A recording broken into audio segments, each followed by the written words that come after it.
Nalgonda parliament అభ్యర్థిగా భారత Janata party అవకాశం ఇస్తే పోటీ చేసేందుకు సిద్ధంగా ఉన్నానని, సుదీర్ఘ కాలంగా రాజకీయ జీవితంలో ఉంటూ విద్యా సంస్థలు స్థాపించి ప్రజా సేవలో గత 20 సంవత్సరాలుగా సేవ చేయడం జరుగుతుందని BJP Nalgonda parliament co incharge Tukkani Manmath Reddy అన్నారు. శుక్రవారం నల్గొండ పట్టణంలోని మనోరమ హోటల్లో ఏర్పాటు చేసిన విలేకరుల సమావేశంలో వారు మాట్లాడుతూ వచ్చే పార్లమెంట్ ఎన్నికలలో భారత జనతా పార్టీ అభ్యర్థిగా నల్గొండ పార్లమెంటు స్థానం నుండి పోటీ చేసేందుకు సిద్ధంగా ఉన్నారని, ప్రధాని నరేంద్ర మోడీ చేస్తున్న అభివృద్ధి సంక్షేమ పథకాలే ప్రజలు బీజేపీని గెలిపిస్తారని అన్నారు. నరేంద్ర మోడీ నాయకత్వంలో దేశం ఎంతో అభివృద్ధి చెందుతుందని, అనేక సంస్కరణలతో ప్రజలు ప్రభుత్వం దగ్గర అయిందని అన్నారు. గత 20 సంవత్సరాలుగా ప్రజా సేవలో ఉంటూ వివిధ రాజకీయ నాయకత్వంలో పనిచేసిన తనకు అవకాశం ఇస్తే ఎంపీ అభ్యర్థిగా స్థానిక నాయకుల ప్రజల మద్దతుతో విజయం సాధించి 3వసారి ప్రధానిగా నరేంద్ర మోడీని ప్రధానిగా చేయడంలో నల్గొండ పార్లమెంటు స్థానాన్ని బహుమతిగా ఇస్తారని అన్నారు. ఈ సమావేశంలో బూరా మతాన్ గౌడ్, పని నాయుడు, రాపర్తి ప్రసాద్, పెనుగొండ రవివర్మ, పాలకూరి రవి తదితరులు ఉన్నారు. నాకిస్తే భారతీయ జనతా పార్టీ కొన్ని వేలాది మంది విద్యార్థులు మన కోసం వచ్చి పార్టీ రహితంగా పనిచేసి జెండాని గ్రామాన నరేంద్ర మోడీ గారి గెలుపు కోసం అధికారం రావాలంటే, 3వసారి గెలవాలంటే ప్రతి గడపకు భారతీయ జనతా పార్టీ కమలపు గుర్తు తీసుకుపోయే అవకాశం నాకున్నది. మనం డబ్బులు ఎన్నైనా పెట్టవచ్చు, కానీ పనిచేసే వ్యక్తులు కావాలి. కాబట్టి ఆ మ్యాన్ పవర్ అనేది పుష్కలంగా నాకున్నది. తర్వాత నేను అనేక వేలాది మందికి నేను చాలా సర్వీస్ చేసిన. మీరు ఎవరినైనా ఎక్కువ విచారణ తీసుకోండి. మన్మథ్ రెడ్డి ఈ రోజు వరకు ఎన్ని సమస్యలు వచ్చినా కూడా నేను విద్యార్థుల పక్షాన, ప్రజల పక్షాన పనిచేసిన వ్యక్తిని. నేను రాజకీయాలు విద్యావస్థ సమానంగా నడిపించిన వ్యక్తిని.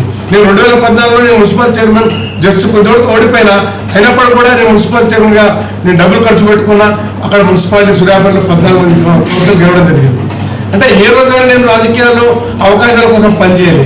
నేను రాజకీయం పనిచేసుకుంటూ పోతున్నా, కార్యకర్తగా నేను నా బాధ్యతగా పనిచేసుకుంటూ పోతున్నా. ఈ రోజు ఒక విద్యావేత్తగా ఇవాళ పార్టీ మనకు ఇవాళ అవకాశం వచ్చింది పార్లమెంటు. కాబట్టి పేదవాళ్లకు, తర్వాత పేరున్న వాళ్లకు, ప్రజలు గుర్తించే వాళ్లకు, ప్రజల పక్షాన పనిచేసే వాళ్లకు భారతీయ జనతా పార్టీ ఖచ్చితంగా పరిశీలన చేస్తుంది. కాబట్టి అందులో నాకు అన్ని రకాల ఆలోచనలు ఉన్నాయి. కాబట్టి పార్టీ తీవ్రంగా నా అభ్యర్థులను పరిశీలన చేసి నాకు న్యాయం చేస్తుందని ఆశిస్తూ ఈ అవకాశం ఇస్తే నల్గొండ సీటును గెలుచుకొని ప్రజల ఆశీస్సులతోటి, ఇక్కడ ఉన్న తటస్థులు, మేధావులు, అన్ని వర్గాల ప్రజల ఆశీర్వాదంతో, నరేంద్ర మోడీ గారి ఆశీర్వాదంతో, మా అధ్యక్షుడు కిషన్ రెడ్డి ఆశీర్వాదంతో, మా నాయకుడు సంఖ్య ఆశీర్వాదంతో నేను భారతీయ జనతా పార్టీ నల్గొండ పార్లమెంట్ గెలుస్తానని నమ్మకం నాకు ఉన్నది. కాబట్టి అవకాశం కల్పించాలని పార్టీని అభ్యర్థిస్తున్నా. ఈ అవకాశం కల్పిస్తే నేను పార్టీకి నల్గొండ పార్లమెంట్ అభ్యర్థిగా గెలిచి నేను వస్తానని చెప్పి తెలియజేస్తున్నాను. చేసి మన పెద్ద ఎత్తున అంగరంగ వైభవంగా ప్రపంచ ప్రజల దృష్టి చూరబడిన వ్యక్తి నరేంద్ర మోడీ గారు.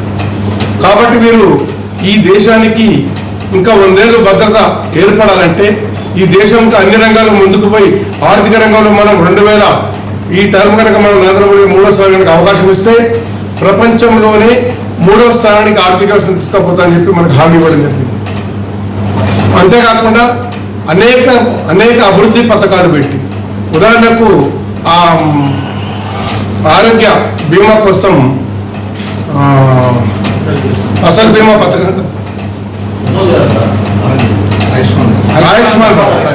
ఆయుష్మాన్ భారత్ పథకాన్ని ప్రవేశపెట్టే వ్యక్తి నరేంద్ర మోడీ గారు. అది 5 లక్షల లిమిట్ ఉంటే దాన్ని ఇప్పుడు 10 lakhs వరకు పెంచడం జరిగింది. తర్వాత అదేవిధంగా ప్రతి పేదవాళ్లకు ఉచిత బియ్యాన్ని 5 కిలోలు, మనిషికి 5 కిలోలు చొప్పున 5 సంవత్సరాలు మళ్ళీ ఎక్స్టెన్షన్ చేయడం జరిగింది. ఈ విధంగా చెప్పుకుంటూ పోతే ప్రతి పేదవారికి గృహ సముదాయం కల్పించాలని తపన కలిగేవారు. కాబట్టి మళ్ళొకసారి నరేంద్ర మోడీ గారికి మనం గెలిపించుకోవాల్సిన అవసరం మనందరికీ ఆధారపడి ఉన్నది. మనం కనుక నరేంద్ర మోడీ గారు రాకుండా ఈ రోజున్న కాంగ్రెస్ పరిస్థితి తీసుకుంటే, ఒకనాడు 70 సంవత్సరాలు 60 సంవత్సరాలు దేశాన్ని పరిపాలించారు. దేశాన్ని రక్షణ లేకుండా అధోగతి పాలు చేసి, ఎక్కడ చూసినా బాంబ్ బ్లాస్టులు, ఎక్కడ చూసినా టెర్రరిజం, ఎక్కడ చూసినా విభజన, కులాల మధ్య విభజన, ప్రాంతాల మధ్య విభజన, ఈ చిచ్చులు పెట్టి ప్రజలకు శాంతి లేకుండా చేయించిన పార్టీ ఎలా ఉందంటే కాంగ్రెస్ పార్టీ. ఏ దేశమైనా మెజారిటీ పాపులేషన్ అభిప్రాయాలకు అనుకూలంగా ఆ దేశ పాలన కొనసాగించాలి. కానీ భారతదేశంలో 80% కలిగిన హిందువులు కలిగిన ఈ దేశంలో హిందువుల వ్యతిరేకంగా చట్టాలు చేసి హిందువులను సెకండ్ శ్రేణి పౌరులుగా పరిగణించే పరిస్థితి అదోగా తీసుకొచ్చిన చరిత్ర కాంగ్రెస్ పార్టీకి ఉన్నది. ఈ రోజు మనం స్వాతంత్రం వచ్చిన కానించి ఇప్పటి వరకు నెహ్రూ కానించి ఇందిరాగాంధీ కానించి ఈ రోజు సోనియా గాంధీ దాకా కూడా ఏ రోజు హిందూ దేవాలయ ప్రారంభోత్సవం ఉన్నదంటే వారు ఏ కార్యక్రమాన్ని స్వాగతించినా కూడా ఇంతవరకు హాజరు కాలేదు. అంటే అది హిందువులు అంటే మీరు శత్రువులా ద్రోహులా, అసలు హిందువులు టెర్రరిస్టులా, ఎందుకు వీళ్ళు హాజరు కావాలని ప్రజలకు సమాజం చెప్పాల్సిన అవసరం కాంగ్రెస్ పార్టీకి ఉన్నది. అదేవిధంగా ఇప్పుడు నల్గొండలో కూడా కాంగ్రెస్ పార్టీలో మీకు తెలుసు రేపు కూడా మన అసెంబ్లీలో ఎమ్మెల్యే అభ్యర్థి కుటుంబం నుంచే మన పార్లమెంట్ అభ్యర్థిగా మన ముందుకు వస్తున్నారు. కుటుంబ పాలన అంటే ఢిల్లీ నుంచి గల్లీ దానిగా కుటుంబ పాలన ప్రోత్సహిస్తున్న పార్టీ అది. దేశ శాంతిభద్రత కలగాలంటే భారతీయ జనతా పార్టీ రావాలి, నరేంద్ర మోడీ గారి అధికారం రావాలి. ఇవాళ కేంద్రంలో ఎన్నికలు జరుగుతున్నాయంటే ఎవరు కూడా పార్లమెంట్ ఎన్నికలు అంటలే, ఇవి మోడీ ఎన్నికలు అని చెప్తున్నారు.